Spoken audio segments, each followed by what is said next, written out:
Olá, tudo bem? Outro dia um cidadão postou que ele duvidava das mortes de Covid, essa coisa toda que a gente já está careca de saber.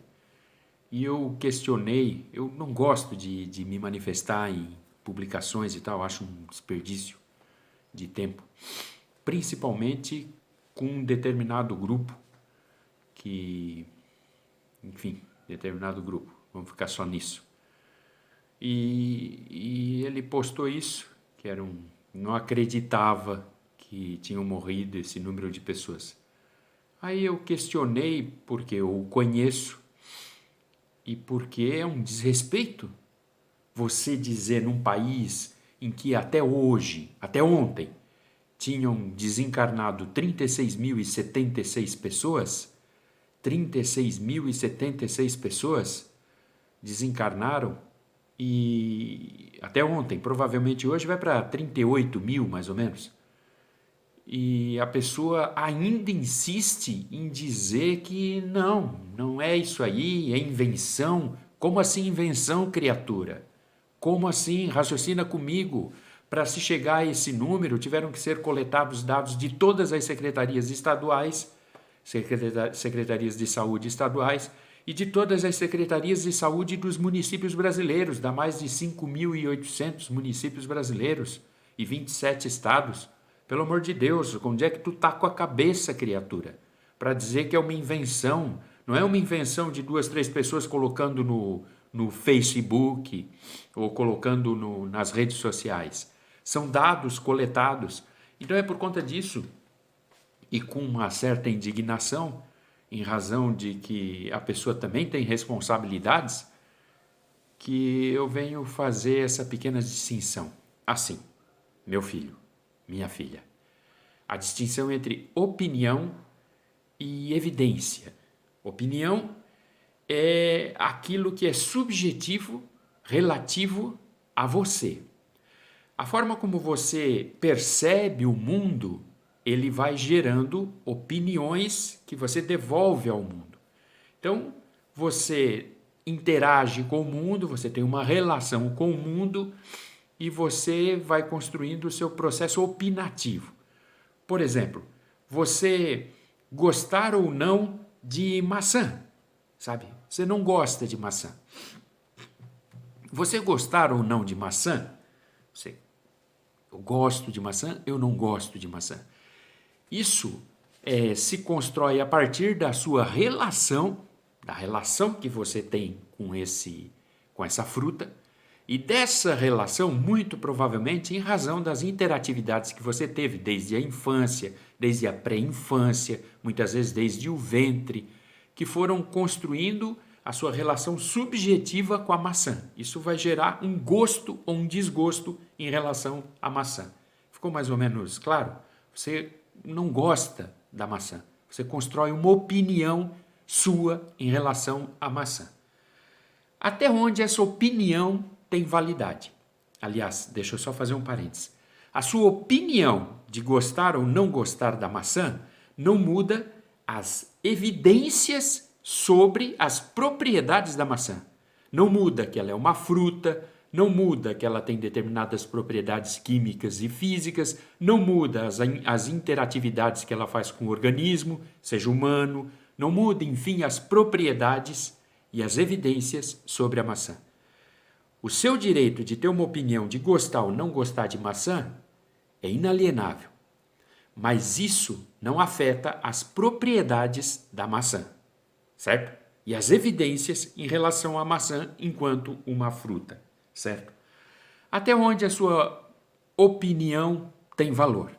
A sua opinião é inversamente, o valor da sua opinião é inversamente proporcional ao número de pessoas no qual ela está diluída. Então, assim, a sua opinião não tem relevância nenhuma numa cidade. Sua opinião de gostar ou não de maçã não tem relevância nenhuma numa cidade. Não tem relevância alguma no seu bairro. Não tem relevância qualquer na sua rua. Mas a sua opinião de gostar ou não de maçã tem relevância dentro da sua casa. Porque no espectro do seu ambiente, Se a sua esposa ou seu esposo resolve fazer uma torta de maçã, um bolo de maçã, uma salada de maçã, ela vai lembrar ou vai interagir com o fato de que você gosta ou não gosta de maçã. Você não gosta de maçã. Então, a partir daí, a sua opinião interfere na realidade à sua volta, mas nessa realidade micro circunscrita. Percebeu? Ela interfere nisso. Na sua relação sua com você, o fato de você gostar ou não de maçã interessa 100%. Na sua relação sua com a sua esposa ou com o seu marido, o fato de você gostar de maçã interfere 50%. Porque você também vai ter que trabalhar com a ideia de que a outra pessoa pode gostar de maçã. E aí ela vai querer, uma vez ou outra, enfim, fazer maçã, fazer torta de maçã, fazer o que for. Certo? Percebe? Então, esse é o campo de interatividade das opiniões. Agora, a sua opinião de gostar ou não de maçã, já na sua rua, no bairro, na cidade, ninguém dá a mínima, porque de fato não faz a mínima diferença o seu gosto. Isso é opinião. A evidência é as propriedades e o conceito que nós temos da maçã enquanto fruta e as propriedades da maçã. Essas propriedades são imutáveis aqui, na China, no Bangladesh, no Paraguai, em qualquer lugar. As propriedades da maçã são imutáveis em qualquer lugar porque são os atributos inerentes à sua condição de maçã.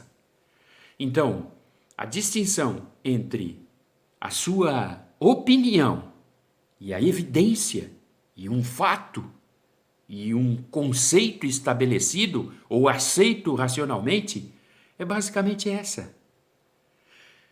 Não é crível, não é nem questão de ser lógico, não é possível estabelecer uma dialética, uma conversa com alguém que confunde a sua opinião com o atributo. Com alguém que acha que porque ele não gosta de maçã, a maçã perde os seus atributos. A maçã deixa de ser maçã, a maçã passa a ser, sei lá, uma pedra gosmenta. É isso? Porque é isso que você que diz que não acredita que morreram, que desencarnaram 36 mil pessoas, está dizendo, ô criatura de Deus. É isso que você está dizendo. Você está desqualificando uma dor pungente que afetou hoje 36 mil famílias, no mínimo, sem considerar as amizades, sem considerar o tecido social que vai se deprimindo em razão dessa inação perante uma dor coletiva, perante esse luto coletivo. É isso. Você não consegue perceber isso? Eu duvido muito que você não consiga perceber isso. É muito mais provável que o seu grau de entendimento esteja obliterado pela sua raiva, o seu ódio. Sabe? É tipo o debate sobre a morte do Miguel e assim as mortes anteriores. É um debate que ele está sempre permeado pelo mar de opiniões. E normalmente as opiniões são odiosas. É incrível. É a falácia da pessoa que quer se impor pela raiva. Ela não consegue amaciar um pouco, acalmar um pouco e entrar dentro de um ritmo de racionalidade para pelo menos construir uma saída coletiva em que a gente vislumbre um caminhar progressivo. Porque você, com essa sua opinião, boicota qualquer saída. Você que age assim, que raciocina assim, que difunde isso, você que ratifica aquela estupidez daqueles deputados e deputadas que invadiram um hospital de campanha. E olha a insanidade de um país fundamentado em opiniões. É um insano governando a nação, dizendo que, na opinião dele, a gente tem que se contaminar feito gado. É um bando de deputados e deputadas que invadem um hospital em que haviam 23% dos leitos ocupados. Depois eu volto lá no raciocínio por que não tinha mais leito ocupado, que haviam 23% dos leitos ocupados, invadem um hospital para dizer que porque não viram todos os leitos ocupados, então aquilo não existe. Então a doença não existe. Olha a estupidez absurda, diametralmente oposta a qualquer senso de racionalidade. Pensa comigo, se você encontra um hospital que não está totalmente ocupado, você conclui daí que a doença não existe, é isso? Quer dizer que se um Estado, um governo, age de forma preventiva e sabendo da existência de uma pandemia, além dos hospitais já estruturados, ele amplia a rede de atendimento, construindo hospitais de campanha. O nome já diz, é hospital de campanha. Ele constrói hospitais de campanha para fazer um sistema de triagem e um sistema preventivo para receber a eventualidade do número de infectados que possam aumentar. Aí, em razão desse ato preventivo, você conclui que a doença não existe? Porque o Estado foi preventivo? Olha a insanidade do teu raciocínio, criatura.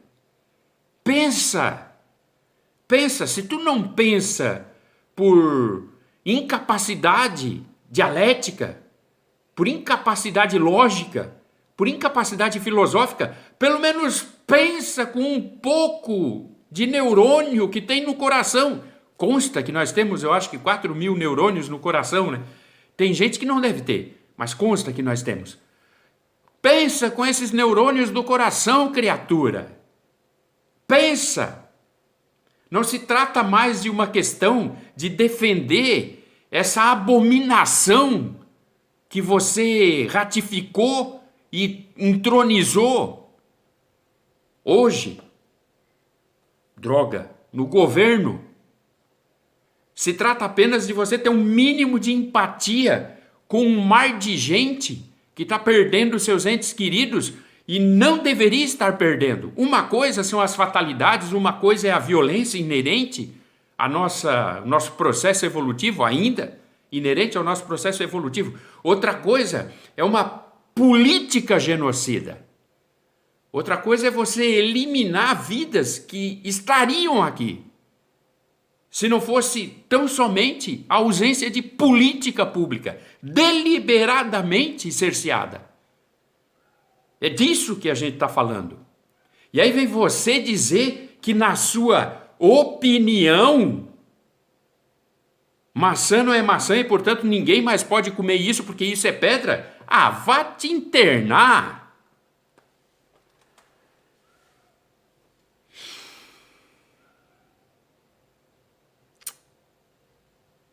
Sei lá.